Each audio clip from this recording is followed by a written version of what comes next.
How's it going, everyone? Today we'll look into my dividend reinvestment portfolio and see its performance for the past year. The goal of this account is to get it to 1 million so it can possibly retire off the dividends. Let's calculate how long it'll take if I just put in $3,000 a month into a traditional bank to reach this 1 million goal. So 1 million divided by 3,000, that's the number of months, divided by 12 is 27.8 years. It's always good to have a baseline so we can improve on it. I implemented the Snowball Method to invest and grow the money quicker. It's a hybrid between several strategies, so I made a video on it if you want further clarifications.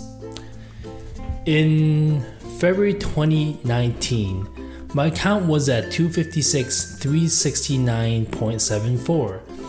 As of today's update, in January 2020, the account has grown to 339,182.12. So if we pull a calculator, we'll punch in 339,182.12 minus 256,369.74. That's 82,812.38.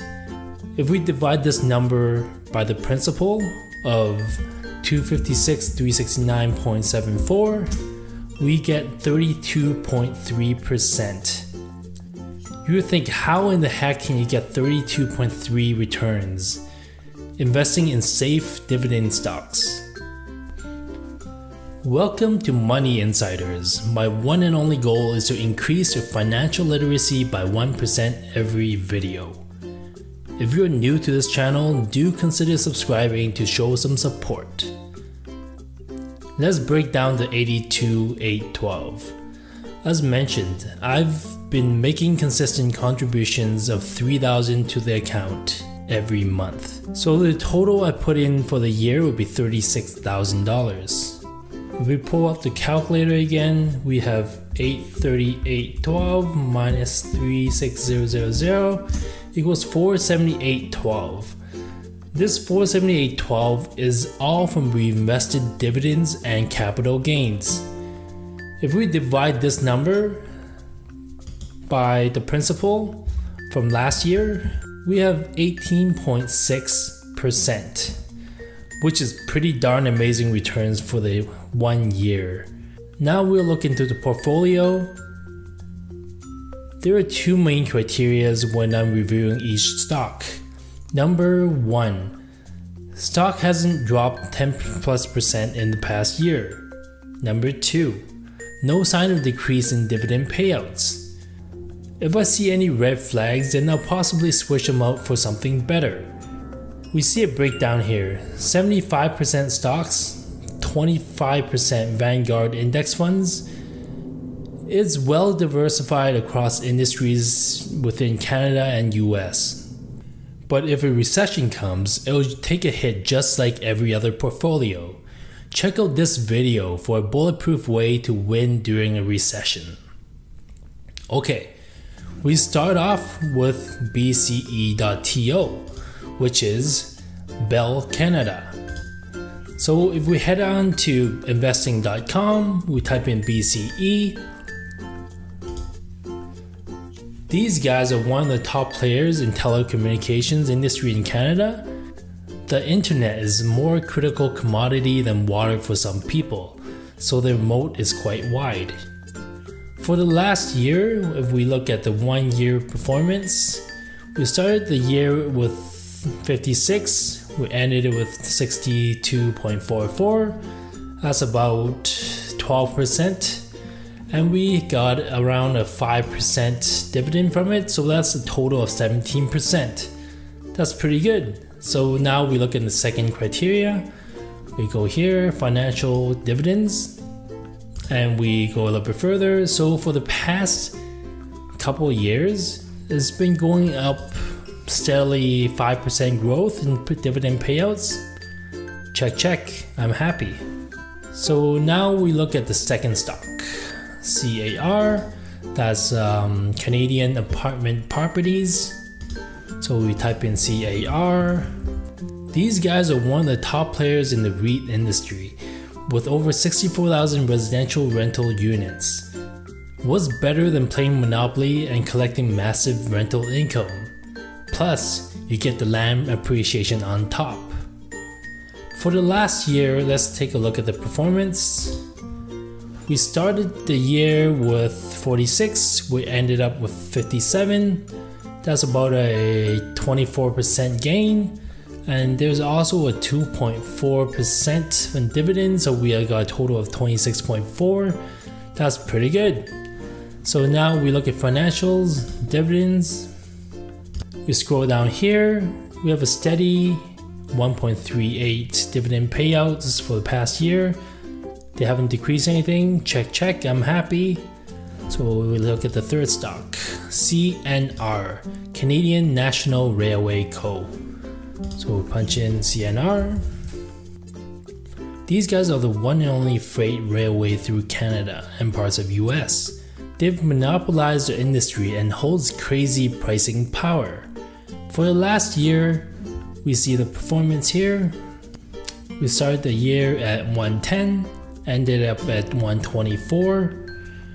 So that's about 13% gain. Plus, we got a 1.7% dividend yield. So that's a total of 15%. Now we look at the dividends. Okay, so for the past year, it's pretty much growing 10% dividend growth every year. Check. We need to add to this position. We'll punch in CSH here and we have Chartwell. And what do these guys do? They are one of the largest players in Canadian senior housing sector with over 25,000 units. They've monopolized the industry that's looking towards a huge intake of baby boomers. For the last year, we started with 14.8. We ended it with 14.35. So we lost about 3% there. But there's a dividend yield of about 4.15%, so we're up 1.15%. It's not the greatest, but we'll look into the dividends. So they have increased like 1 to 2% of dividend payouts per year. It's okay, but we're expecting baby boomers to raise its valuations. eqb.to, Equitable Group Inc. These guys, they do financial services. They do a lot of second tier mortgages, lending to people who don't qualify for bank loans. Therefore, they can charge a lot more than 5%. They also own EQ Bank, which pays 2.4% to clients. Get money at 2.4%, lend out at 2 or 3 times. What a lovely business. For the last year, we started out at 65, ended up at 108. Wow, that's a whopping 66%. And there's also 1.3% on top. So in total, there's 67.3% gains. OMG. This surely was the star of the class. Now we look into the dividends tab. They've increased dividend payouts by 5% every quarter. No wonder the stock price skyrocketed. It's a keeper. May add more this year. Now we have Fortis, FTS. Fortis is Canada's largest gas utility company. Their moat is huge in the sector and they can raise prices as they wish. Let's look at the 1 year. For the year, we started at 46, we ended up at 58. That's a whopping 26%. Plus, we get 3.3% dividends, so that's a total of 29.3%. Now we look at the history of the dividends. Okay, so trending upwards, and we get an increase of about 8 to 10% every year. Check. So we're good. On to the next one. We have RY, or Royal Bank of Canada. Royal Bank is the largest bank in Canada by market cap. The branding and holding power is huge. For the last year, let's see the performance. We started the year at 99, ended at 106. So that's up about 6%. And we also have a 4% dividend payout. That's a total of 10%, pretty stable.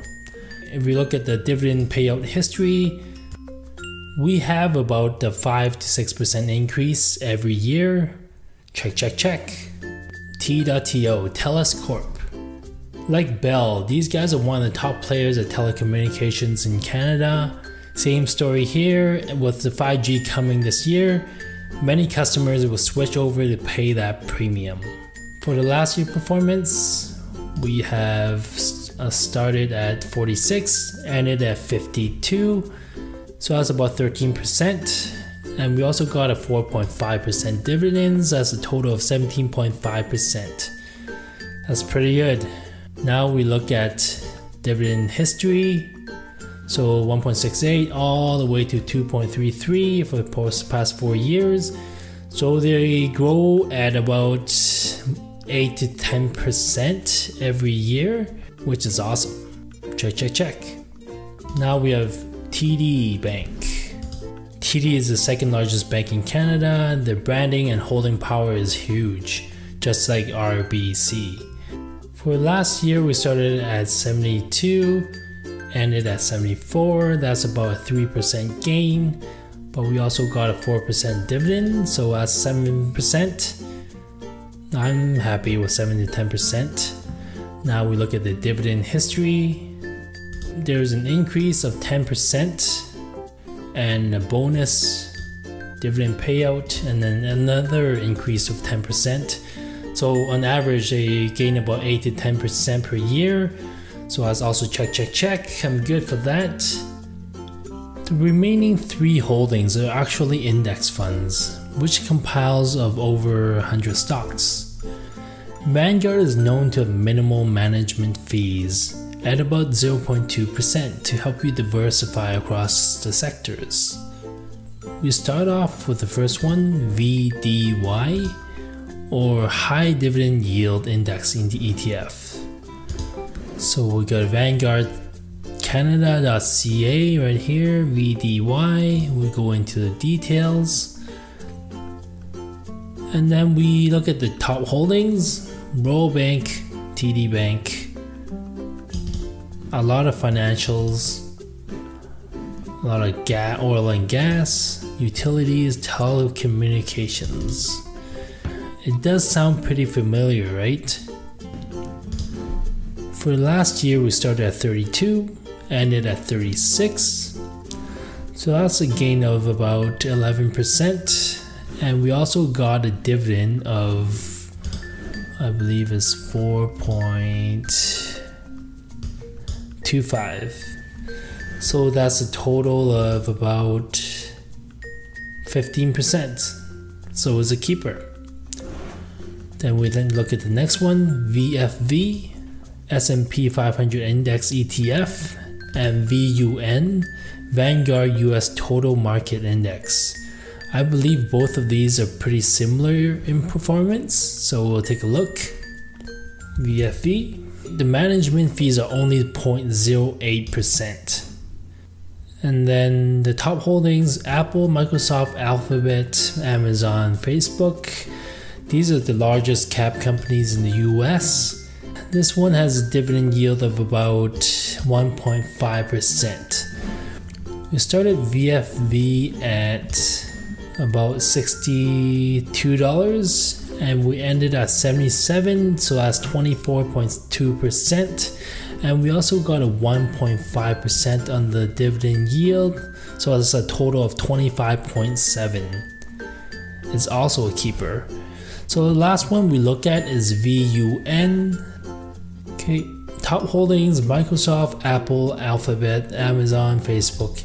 It's the same stocks, but it's in different distributions. So we look at the full year performance. We have $49, ended at about 60, So that's a 22.4% gain. And we look at the dividend yield here is 1.45. So that's a total of about 24%. That's also a keeper. Looking forward, I'll probably pick up some Rogers stock, RCI.B. That's just because I want to round out the telecommunications for the upcoming 5G rally, and also increase the CNR, which has performed well for us. eqb, those are good. So that's it for my 2020 drip portfolio recap. So what do you think? Have I increased your financial literacy by 1%? If yes, then consider subscribing, hitting the bell, and dropping a like. Otherwise, you can comment and let me know how I can create more value for you. Take care and have a good one.